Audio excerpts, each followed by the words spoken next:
Fazil müəllim, bir müddət müalicə olundunuz, sonra bir müddət çox aktiv həyat tərzi sürmədiniz. O dönəmdə nələri düşünürdünüz?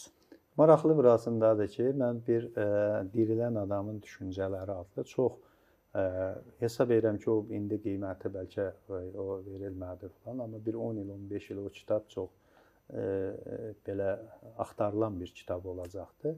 Və mən hətta xəstəxanada belə demək bir qolum bağlı idi, sağ qolum və kompüterdə sol qolumla mən demək orada başladım, evdə də 2 ay ərzində o kitabı tamamladım. Yəni mən boş durmağı həm də gündəlik də idman ki, reabilitasiya keçməli idim və hətta sonra da üzgüçülük hovuzu demək həyatda düzəltdim ki, çünki üzgüçülük mənə ancaq xeyir eləyirdi və üzməyə də hər gündə qaydalarla əməl elədim və bu gün də davam edirəm. Əslində reabilitasiyanı mən davam etdirirəm.